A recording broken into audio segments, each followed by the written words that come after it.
Meaningful life YouTube channel में आपका हार्दिक अभिनंदन, स्वागत है। आशा करता हूँ कि आप स्वपरिवार ईश्वर की कृपा से स्वकुशल पूर्वक होंगे, स्वस्थ होंगे, अच्छे होंगे, खुशीपूर्वक होंगे। आप मेरे चैनल पर प्रथम बार आए हैं, इसे लाइक, शेयर, सब्सक्राइब करें। आज मैं पुनः आप लोगों की सेवा में एक नई जानकारी के साथ उपस्थित हुआ हूँ। आज का जो प्रसंग है वह प्रसंग राजा नल का है। राजा नल एक राज्य के राजा थे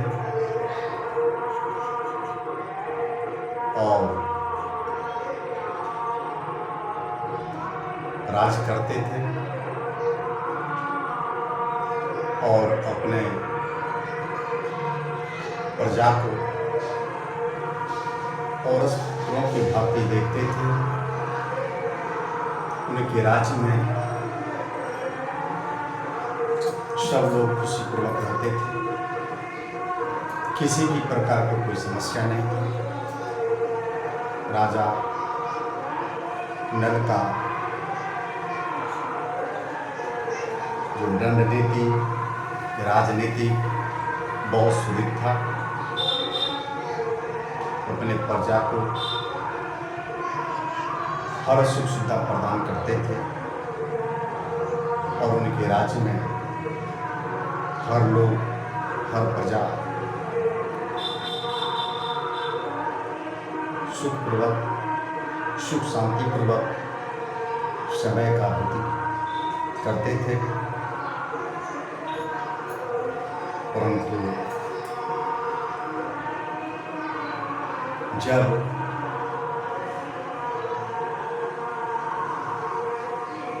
छायानंदन रवि तनय न्याय के देवता का जब कुदृष्टि उन पर पड़ा तो उनके साथ क्या हुआ, मैं यही प्रसंग आप लोगों के बीच में लेके आया हूँ। चूंकि न्याय के देवता जो शनिदेव हैं, गिद्ध पर सवारी करते हैं, उनसे दयालु मेरे समझ में कोई देवता नहीं। चाहे देव हो, दानव हो, मानव हो, कोई भी जीव हो, उस सभी को सही दृष्टि से देखते हैं, सभी के साथ उचित फैसला करते हैं। और व्यक्ति को चाहिए कि हर व्यक्ति के साथ अच्छा व्यवहार करें, जीव का कल्याण करें, एक दूसरे का मान सम्मान करें, किसी को सताएं नहीं, किसी को दुख न पहुंचाएं और भाईचारा के साथ रहें। प्रभु शनिदेव जो न्याय के देवता हैं, हर व्यक्ति को सुधरने का मौका देते हैं, सही मार्ग में लाने का कार्य करते हैं। जिस प्रकार सोना को आग में गर्म करने से उसका निखार और अच्छा हो जाता है, ठीक उसी प्रकार मानव हो, दानव हो, देव हो, सबको भी वे सुधरने का मौका देते हैं, अच्छा होने का मौका देते हैं। तो राजा नल अपने राज्य में खुशीपूर्वक आनंदित होकर करते थे। जब उन पर उनका प्रभाव पड़ा तो देखते देखते उनका राज्य नष्ट हो गया। उनका राजमहल वह मिट्टी के ढेर में, मिट्टी के फूस फास का घर बन गया। उनके शरीर का, उनकी पत्नी का जो आभूषण था, अंग वस्त्र था, वह कटे फटे हो गया। और राजा नल अपनी पत्नी के साथ राज से निकल गए, अर्थात दीन हो गए, गरीब हो गए। और इतना विपदा पड़ा उन पर कि भोजन के भी लड़ाई थी, भोजन भी सही से नहीं मिलता था। पति पत्नी निकलते निकलते एक बहुत भारी जंगल में चले गए तो देखते हैं कुछ कुछ सोने के चिड़िया उड़ रहा है। रानी अर्थात राजा नल की पत्नी कहती है, हे आर्यपुत्र, देखिए सोने की चिड़िया है।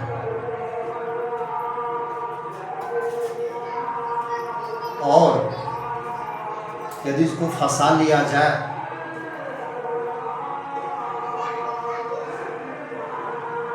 तो मेरा भाग, हम लोगों का भाग बदल सकता है, अच्छा हो सकता है।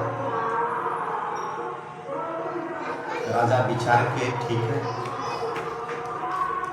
मेरे पास एक धोती पहना हुआ है,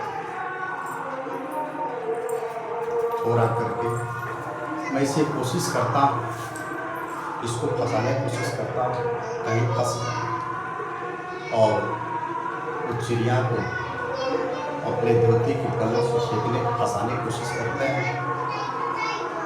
रंग बस ये गायब हो जाता है और चिड़िया भी उड़ जाता है। अब इनको पहनने के लिए वस्त्र नहीं भी होता है तो रानी जो फटी फटी साड़ी है आधा पहनती है और दूसरा उनको देती और चले जाते हैं।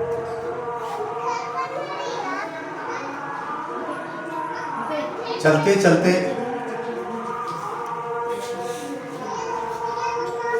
जब बहुत परेशान हो जाते हैं तो यहाँ तक इनका जो कोप का भाजन बनना पड़ता है। राजा नल और पत्नी का बिछड़ना भी हो जाता है, एक दूसरे से अलग हो जाता है।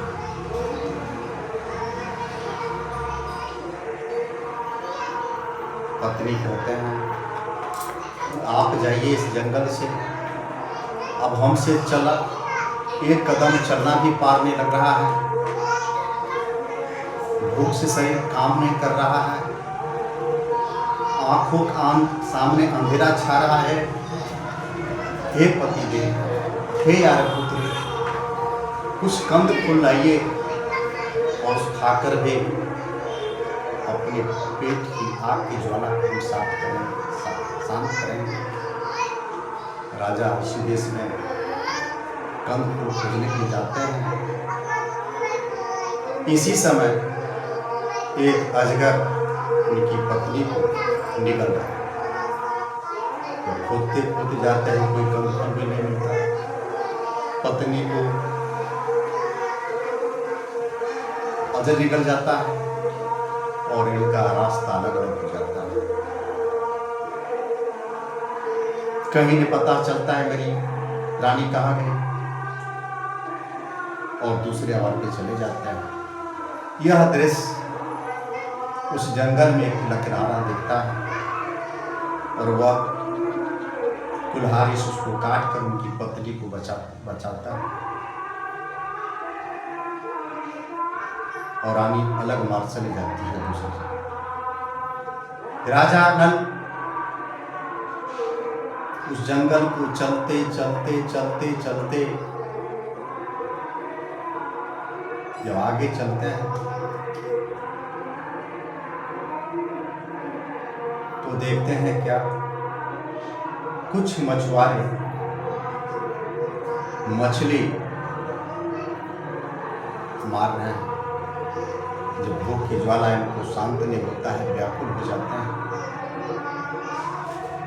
उनसे कहता है मछुआरे से राजा नल कि ये भाई, मैं कई दिनों से भूखा प्यासा हूँ, मुझे भूख का बर्दाश्त नहीं हो रहा है, आप मुझे कुछ मछली दे दें ताकि मैं इसको पकाकर मैं तृप्त हूँ, इस भूख की ज्वाला को शांत करें। मछुआरे को राजा नल पर दया जाती है, कहते दे दो, ये भूखियारे हैं, भूखे लोग हैं, कुछ दे दो मछली। कुछ मछली उनको दे देता है और राजा नल घास फूस लेकर उस मछली को पकाते हैं, आग पर उसको पकाने का काम करते हैं। जब मछली पक जाता है तो राजा नल सोचता है इस मछली को कम से कम इसमें कुछ कचरा उचरा लगा होगा, इससे अच्छा है इस मछली को मैं पानी में अच्छा से साफ कर दूँ। और जब राजा नल उस पकी हुई मछली को जल में जैसे ही उसको धोते हैं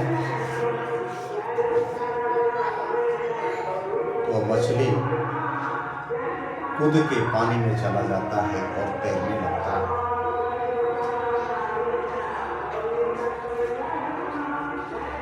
तो ये घटना जो घटी, यह प्रभु शनिदेव की कृपा से।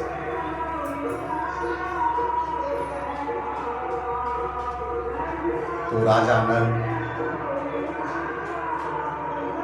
भूख से प्यासे होते हुए, प्यासे व्याकुल होते होते बहुत दूर चले जाते हैं, बहुत दिन हो जाते हैं, किसी अन्य राज्य में चले जाते हैं, वहाँ मजदूरी करते हैं, कष्टों को धोते हैं और इत्तेफाक से उनकी पत्नी भी भटकती भटकती उसी राज्य में जाते हैं। फिर दोनों आदमी का मिलन होता है, उसी राज्य में रहकर मजदूरी करते हैं, उनको दवान बना दिया जाता है। पुनः उनको पति पत्नी के मिलने से एक पुत्री की प्राप्ति होती है, पुत्र का प्राप्ति होता है। तो यह विश्रांत जो है कहानी बहुत बड़ा है। जब इनको एहसास होता है मैंने गलती किया, हमको क्या करना चाहिए, हमको क्या नहीं करना चाहिए, हमको दूध गिराने खुलना चाहिए, जी पर हमको दया करना चाहिए। और जब पुनः एक प्रभु शनिदेव जी को पूरे विधि विधान के साथ उनका पूजा अर्चना करते हैं, पीपल के पेड़ में शनिवार के रोज तिल, जौ, गुड़, सरसों या तिल का दीपक जलाए, गुड़ चढ़ाए, तब और अपने गलती को उनको एहसास होगा। जब उनका विधि पूर्वक उन्होंने पूजा किया, अर्चना किया, तो पुनः प्रभु शनिदेव की कृपा से उन्हें की प्राप्ति हुई, उनका खोया हुआ राज्य मिला, पुनः उनको सब कुछ की प्राप्ति हुई। तो प्रभु शनिदेव हर व्यक्ति को सुधरने का मौका देते हैं, भैया के रूप में, सगे साथी के रूप में। हर व्यक्ति को, हर जीव को, वह दानव हो, मानव हो, देव हो, सबको सुधरने का मौका देते हैं, अपने गलती का एहसास करवाते हैं, सदमार्ग पर लाते हैं।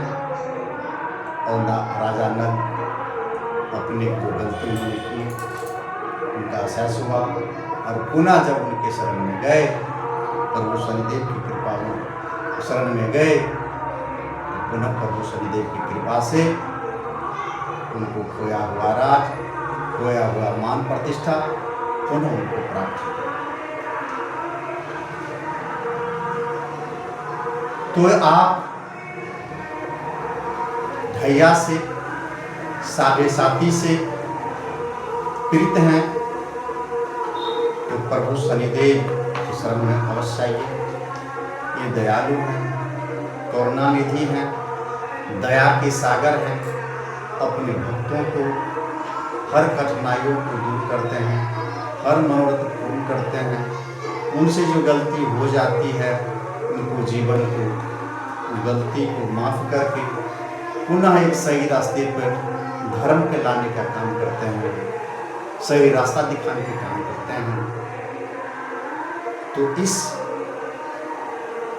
कथा को आप लोगों में प्रसन्न करवाते हैं, कथा कहते हैं, सुनते हैं, तो सुनने मात्र से आपका संकट दूर हो जाता है। प्रभु शनिदेव जी का कृपा असीम प्राप्त होता है। तो मैं राजा नल की कथा आप लोगों को बीच में लाया। प्रभु शनिदेव आपके स्वपरिवार को खुशी रखें, भैया सदा शादी आपका उनकी कृपा से समाप्त हो जाए, हर मनोकामना पूर्ण हो। पुनः मैं एक नई जानकारी के साथ आपकी सेवा में उपस्थित होऊंगा। तब तक आज्ञा दीजिए। प्रभु शनिदेव आप सब जय प्रभु। ओम शं शनिचराय नमः। ओम शं शनिचराय नमः। ओम शं शनिचराय नमः। ओम शं शनिचराय, ओम प्राम प्रेम प्रोम स शनिचराय नमः।